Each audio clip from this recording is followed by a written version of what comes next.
Of construction workers అని ఒకటి government of AP in the guidelines of government of India ఒక board ఒకటి create చేశారు.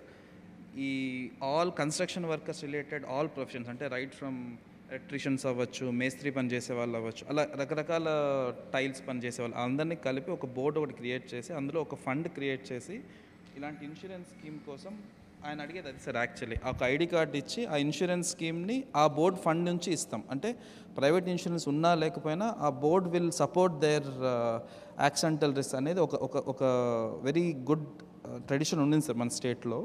అది కొంత డైల్యూట్ అనమాట వాస్తాం. So they are again reviving. సో అది సార్, అది ఇప్పుడు మళ్ళీ రివైవ్ చేస్తున్నారు సార్. సో మీరు అడిగిన దాన్ని ఆల్రెడీ గవర్నమెంట్ చాలా సీరియస్ తీసుకొని ఆల్రెడీ స్టార్ట్ చేసింది. త్వరలో మీకు కూడా తెలుస్తుంది. మేము కూడా మీటింగ్ పెట్టి అందరికీ బోర్డ్ ఆఫ్ కన్స్ట్రక్షన్ వర్కర్స్ ఉన్న ఆల్ అసోసియేషన్ పిలిపించి నేను మీటింగ్ పెట్టాలి.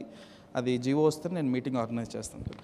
సార్ వాళ్ళు అడిగిన రెండోది సార్, ఈ ఐటీఐస్లో వాళ్ళు చదువుతున్న పిల్లలకి వీటికి మనకి ఎవ్రీ మంత్ మనం మేళా పెడుతున్నాం సార్, జాబ్ మేళా.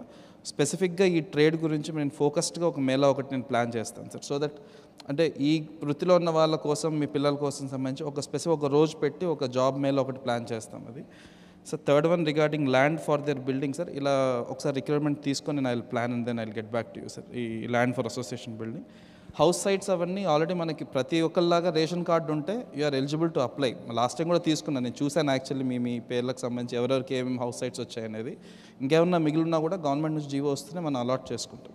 అది నా లెవెల్లో అయిపోతుంది, కలెక్టర్ లెవెల్లోనే. So will take care of that sir. Sir if you permit I will request నా కృష్ణతేజ గారు, జాయింట్ సెక్రటరీ, టు స్పీక్. గౌరవ ఉప ముఖ్యమంత్రివర్యులు శ్రీ పవన్ కళ్యాణ్ గారికి, గౌరవ జిల్లా కలెక్టర్ శ్రీ షణ్మోహన్ గారికి, గౌరవ ఓఎస్డీ గారు శ్రీ వెంకటకృష్ణ గారికి, ప్రేమితులందరికీ నమస్కారం.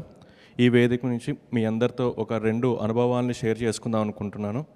కరెక్ట్గా 3 నెలల కిందట తెల్లవారుజామున ఒక జిల్లాలో ఒక 3 ఉపాధి శ్రామికులు నడుచుకుంటూ వెళ్తున్నప్పుడు ఒక ఆటో వచ్చి వాళ్ళని గుద్దటం వల్ల ఆ 3 ఉపాధి శ్రామికులు చనిపోవడం జరిగింది.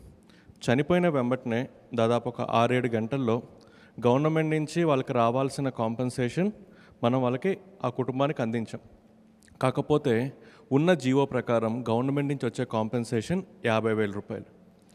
ఈ విషయం డిప్యూటీ సీఎం గారికి తెలిసిన వెంబటనే డిప్యూటీ సీఎం గారు ఇచ్చిన ఇన్స్ట్రక్షన్ 50,000 నుంచి మనం మ్యాక్సిమం ఎంతవరకు ఇవ్వచ్చు అంటే 50,000 నుంచి 2 లక్షల దాకా ఇవ్వచ్చు అని చెప్పినప్పుడు సార్ స్పెషల్ ఇన్స్ట్రక్షన్ ఇచ్చి మనం ఆ 3 కుటుంబాలకి 2 లక్షల దాకా కాంపెన్సేషన్ చెల్లించడం జరిగింది.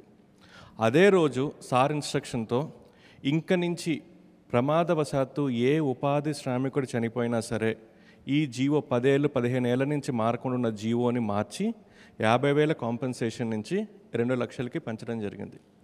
దాంతోపాటు మరుసటి రోజు మళ్ళీ డిపార్ట్మెంట్ వాళ్ళందరినీ డిప్యూటీ సీఎం గారు పిలిచి ఈ 2 లక్షలు కూడా ఆ కుటుంబానికి సరిపోకపోవచ్చు అని చెప్పి వారం పాటు ఒక మిషన్ మోడ్లో అందరి చేత ఇన్సూరెన్స్ చేయించి ఆ ఇన్సూరెన్స్ నుంచి మళ్ళీ 2 లక్షలు వచ్చే విధంగా చేశారు. అంటే ఒక జిల్లాలో 3 ఉపాధి శ్రామికులు చనిపోతే మేమనుకున్నాం ఆ 3కి రావాల్సిన కాంపెన్సేషన్ ఇస్తే సరిపోతుంది అనుకున్నాం. కానీ డిప్యూటీ సీఎం గారి ఇన్స్ట్రక్షన్ మేరకు ఆ 3కి వచ్చే కాంపెన్సేషన్ 50,000 నుంచి 2 లక్షలు పెంచి దాంతోపాటు ఇన్సూరెన్స్ నుంచి ఇంకొక 2 లక్షలు. అంటే ఫ్యూచర్లో ప్రమాదవశాత్తు ఏ ఉపాధి శ్రామికుడు చనిపోయినా ఇంక నుంచి వాళ్ళకి 50,000 కాదు, ఆ కుటుంబానికి తోడుగా 4 లక్షల రూపాయలు వచ్చే విధంగా చేయటం జరిగింది.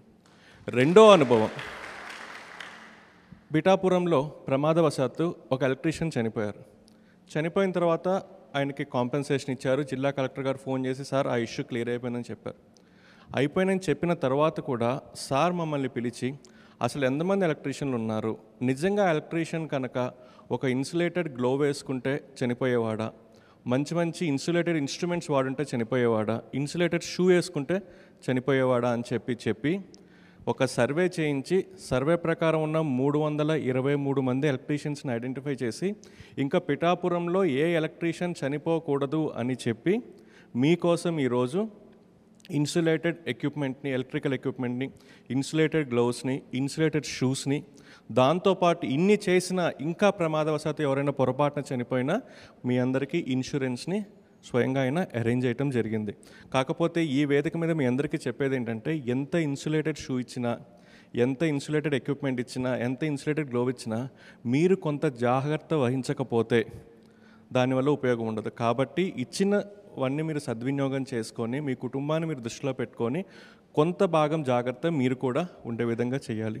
Sir, thank you so much for giving me this opportunity sir. Pithapuram నుంచి వచ్చేసిన మీ అందరికీ నా హృదయపూర్వక నమస్కారాలు. నాతో పాటు ఇక్కడ ఆసీనులైన కృష్ణతేజ గారికి, కలెక్టర్ షణ్మోహన్ గారికి, ఓఎస్డి వెంకటకృష్ణ గారికి అందరికీ నా హృదయపూర్వక నమస్కారాలు. మన పిఠాపురంలో గత ఏప్రిల్లో మల్లాం గ్రామంలో రిపేర్కి అని వెళ్ళి, ఒక హౌస్ హోల్డ్ రిపేర్కి అని వెళ్ళి ఆయన చనిపోవడం నాకు చాలా బాధ కలిగించింది. అంటే ఇలాంటి సంఘటనలు మనం జాగ్రత్తలు తీసుకోకపోతే జరుగుతూ ఉంటాయి. నేను అడిగాను అసలు ఎలా జరిగింది ఏంటి అని అడిగాను. అడిగినప్పుడు ఇంటికి ఎవరో పిలిచారు, చేస్తూ ఉంటే షార్టేజ్ జరిగింది, ఆ లీక్ వల్ల ఇట్లా అయిపోయిందని. నాకేమనిపించిందంటే బేసిక్గా నేను మీ అందరికీ ఎప్పటి నుంచో తెలుసు, బేసిక్గా శ్రామికులకి ఎవరైతే కష్టపడతారో వాళ్ళ ప్రాణాలు పణంగా పెట్టి చేస్తారు, వాళ్ళకి సెక్యూరిటీ ఉండాలని ముందు నుంచి నేను కోరుకునేవాడిని. అది నేను సినిమాలో ఉన్నప్పుడు కావచ్చు, వ్యక్తిగతంగా కావచ్చు, ఒకసారి మేము ఏదైనా ఆఫీసుల్లో పనిచేస్తున్నప్పుడు కావచ్చు, షూటింగ్లో కావచ్చు, ఇల్లు కడుతున్నప్పుడు కావచ్చు. మొన్న ఈ ఆఫీస్ కడుతున్నప్పుడు కూడా చాలామంది స్టాఫ్కి అసలు హెల్మెట్స్ లేకుండా కడుతున్నారు. ఎలక్షన్ టైంలో నేను దృష్టి పెట్టలేకపోయిన తర్వాత అయిన తర్వాత చూస్తే అందరికీ సేఫ్టీ షూస్ ఒకటి, హెల్మెట్ అందరికి ఇవ్వడం జరిగింది. సో నాకు అది గుర్తొచ్చింది. బేసిక్ ఇలాంటి ఎలక్ట్రీషియన్ అనేది చాలా ప్రమాదకరమైన ఉద్యోగం. అది అన్ని ప్రమాదకరమైనవి, కానీ ముఖ్యంగా తెలిసి ఎక్కడ లీక్ ఉందో తెలియదు, ప్రమాదకరమైనది ఎలక్ట్రిసిటీ. దానివల్ల ఎంత మనకు వెలుగిస్తుందో ప్రాణాలు తీసే శక్తి కూడా ఎలక్ట్రిసిటీగా ఉంది. అందువల్ల చాలా జాగ్రత్తగా ఉండాలి. ఎందుకు జాగ్రత్తలు వహించలేకపోయారు అంటే రైట్ షూస్ లేవు, బేసిక్ కేర్ తీసుకోలేదు, ఇట్లాంటివి దృష్టిలోకి వచ్చినాయి ఆ రివ్యూస్లో. అదొక్కటే కాకుండా ఒకటి జాగ్రత్తలు తీసుకోకపోవడం వల్ల ఆయన ప్రాణాలు కోల్పోయారు, తద్వారా కుటుంబ సభ్యులకి సంపాదించే వ్యక్తిని కోల్పోవటం, అలాగే స్పర్ధలు కూడా రావటం, గ్రామాల్లో చిన్నపాటి గ్రామాల్లో స్పర్ధలు కూడా రావటం, అది ఇంకా ఇబ్బంది కలిగించేస్తుంది. ఒకవైపు ప్రాణం పోయిందనేది బాధ ఒకటి, ఇంట్లో సంపాదించే చేయబడి లేదనేది ఒక బాధ అయితే, దానితోడు మళ్ళీ ఈ సామాజిక స్పర్ధలు ఇంకా ఇబ్బంది కలిగజేస్తాయి. సో నాకు ఇవన్నీ చూసి అనిపించింది, ఎప్పుడు కూడా ఈ పొలిటికల్ మైండ్ సెట్లో ఉండే వాళ్ళందరూ గొడవలు పెంచి పెట్టడానికి చేస్తారు. నేనేమేమి ఆలోచిస్తానంటే ఒక గొడవ, ఒక ఇష్యూ వచ్చిందంటే దాన్ని ఎలా సాల్వ్ చేయాలని ఆలోచిస్తాను, కానీ ఎలా పెంచాలని ఆలోచించను. అందుకే నేను 100 సార్లు చెప్తూ ఉంటాను, రోడ్డు మీద ఎవరైనా వచ్చిన బైకుల మీద వెళ్ళినా జాగ్రత్త జాగ్రత్త జాగ్రత్త అని 100 సార్లు చెప్తూ ఉంటాను. నాకు పరిధిలో ఉన్నంత వరకు మా అందరికీ కూడా అధికార యంత్రాంగం కావచ్చు, ఆఫీస్ వాళ్ళు కావచ్చు, ఎవరికైనా సరే జాగ్రత్తలు తీసుకోండి అని చెప్పి ఒక 100 సార్లు చెప్తాను, ఈవెన్ చిన్నపాటి ఫంక్షన్ చేసినా కానీ. అలాంటిది మీకు నేను ప్రాతినిధ్యం వహిస్తున్న పిఠాపురంలో జరగటం చాలా చాలా బాధ కలిగించింది. సో వెంటనే నేను మన పేషీ దృష్టికి తీసుకెళ్ళగానే కృష్ణతేజ గారు కానీ, అలాగే మన షణ్మోహన్ గారు కానీ, వెంకటకృష్ణ గారు కానీ, పేషీ అందరూ కూర్చొని మాట్లాడుకుంది ఏంటంటే ముందస్తుగా ఏం చేయాలి.